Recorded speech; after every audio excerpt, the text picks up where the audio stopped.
2016 has been a year of ups and downs for video games.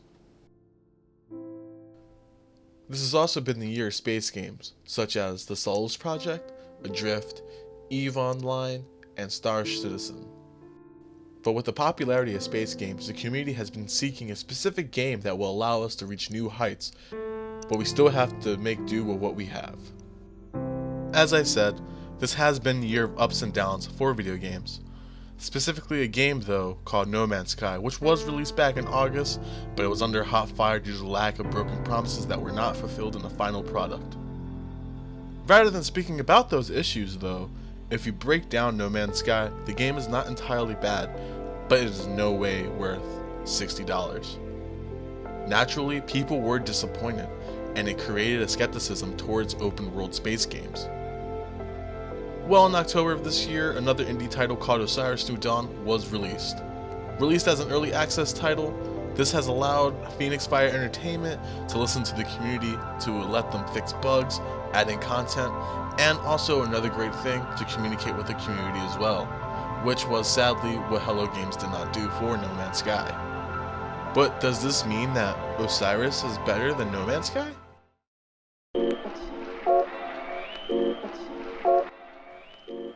Osiris New Dawn has slipped under the radar as the game was streamed by a variety of popular YouTubers such as Markiplier and Game Grumps.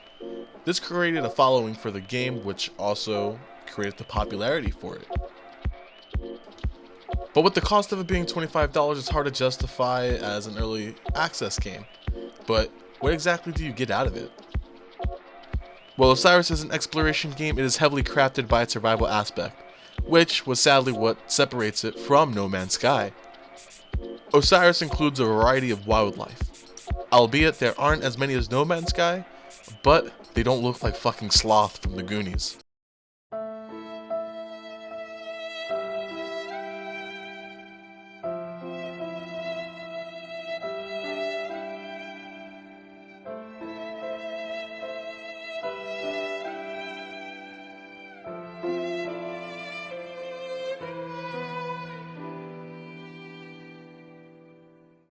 Something that separates Osiris from NoMan'sSky is that there is a survival aspect in this game.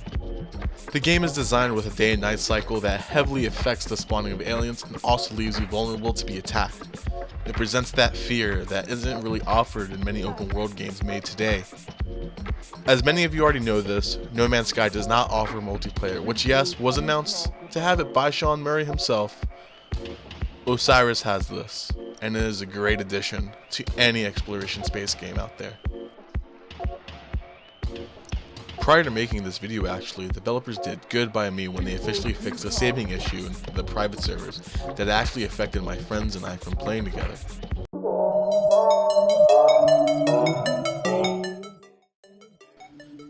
NoMan'sSky, a victim of false advertisement, a product of hype that was horrifically destroyed by broken promises, and a game that feels like the ocean, but only plays like a puddle.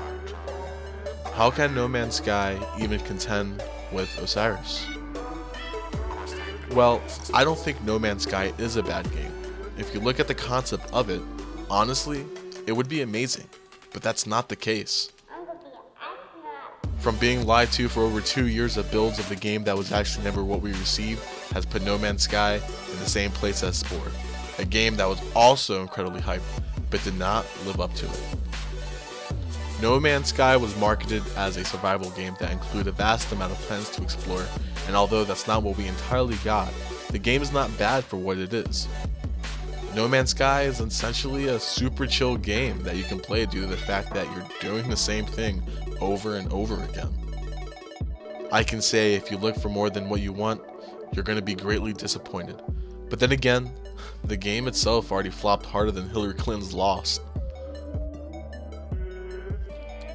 If you were to take the aspect of flying in space alone, exploring planets and discovering horrendous creatures, the game isn't as bad as it may seem. Well, what does this necessarily have against Osiris? Well, it is an extremely relaxing game to play as you are technically alone. You never need to worry about someone dying, as that really isn't the concept of this game. You fly, survive, and discover. The reason why I cannot really recommend No Man's Sky is due to the issues that have been coming from development teams, such as a lack of communication.